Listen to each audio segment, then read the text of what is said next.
L'arrivée des officiels ivoiriens et chinois à l'atelier de la Marine nationale, à Tema, a fait place à la présentation de la dite structure par son premier responsable, le capitaine de vaisseau Honoré Oki, qui s'est réjoui de la présence sur sa base de ce patrouilleur.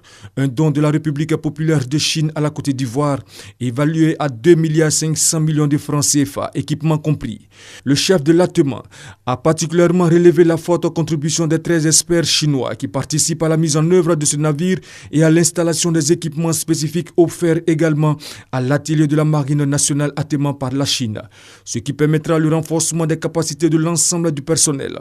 C'est une action qui est en parfaite adéquation avec la mission de l'ATEMA, qui est de soutenir la flotte de la Marine nationale en assurant le maintien en conditions opérationnelles de ces navires et vedettes. La délégation a ensuite visité le nouveau patrouilleur dans la quasi-totalité de ses compartiments, ainsi que le matériel technique de fabrication et de réparation de pièces de navires présents sur le site. Pour Verbentang, son pays entend intensifier sa coopération militaire avec la Côte d'Ivoire.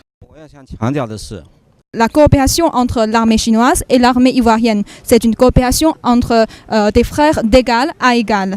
Et nous allons dans le futur faire de la coopération entre l'armée chinoise et l'armée ivoirienne un modèle de la coopération sud-sud. Satisfait de cette visite, le ministre chargé de la Défense a quant à lui salué cet important appui de la Chine.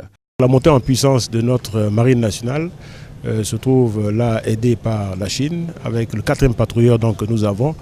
Et nous espérons que cette coopération-là va aller grandissant. Elle est concrète. Nous allons faire en sorte que cette coopération-là soit un véritable exemple. Il est bon de signifier que le don de ce nouveau patrouilleur est un signe de l'assistance militaire de la Chine à la Côte d'Ivoire dans la lutte contre la piraterie dans le golfe de Guinée.